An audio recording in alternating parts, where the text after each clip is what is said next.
The uncertainty of the vaccine rate and the basic trust of the public, one would believe that getting a deal done for 2021 required a whole lot of work for many people. Let's bring in CEBL Commissioner Mike Morreale. Great to see you, Mike. How you doing? Fantastic, man. Fantastic, man. Hey, this has to be quite a thrill for the entire CEBL. Did the success of last year's summer series in St. Catharines make your return to play plans and protocol easier to set up a season in 2021?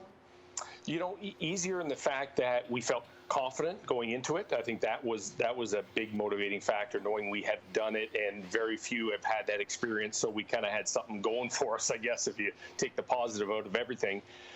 You know, this year, as you kind of alluded to it off the top, required a lot more consistent talks across 4 provinces and different protocols. And, you know, we were in the heat of the bad times, and thankfully for vaccinations, that's really probably one of the largest factors why we're able to return. So incredible amount of work, but yeah, last year gave us hope that we could do it again. And my goal from day one was I want to do it in our home markets. I want to bring some sense of normalcy back to the communities and even for the players in our league, and just get back to building those community bridges in front of fans.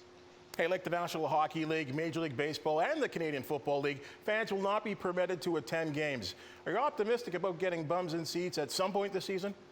You know, I think we're going to get a little fortunate in Alberta and Saskatchewan. Their regular stages of reopening looks like they will be, you know, a lot less restrictions come July or beginning of July. So we are preparing for fans in those 2 markets. But in Ontario, it's highly unlikely. If you look at the reopening plans now, it doesn't really time up well for the end of our season. But you never know.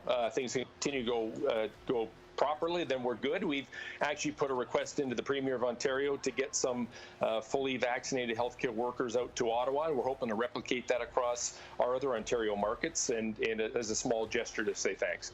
Well, it certainly happened for the Jets and the Habs. Let's end on this. When it comes to the COVID-19 virus, what safeguards are in place for the Canadian international athletes, coaches, and organizational staffers?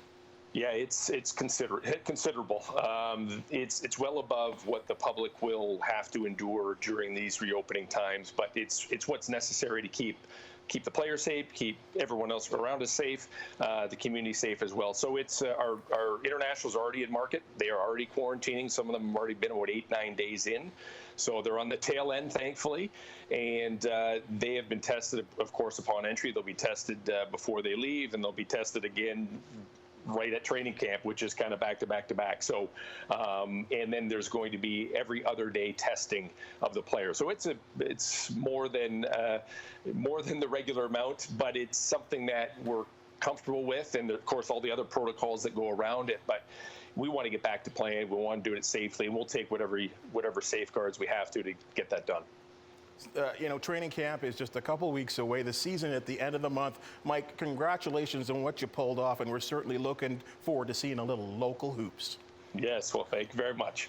All right, Mike. Hey, folks, as for our local 2 teams, the Niagara River Lions face the Ottawa Blackjacks in the capital on opening night, June 24th. The Hamilton Honey Badgers play their season opener on the road at the Expo Center against the Edmonton Stingers on Saturday, June 26th. Now, Hamilton's home opener will be Saturday, July the 3rd versus the Guelph Nighthawks, while Niagara's home opener at the Meridian Center goes Thursday, July 8th versus Fraser Valley.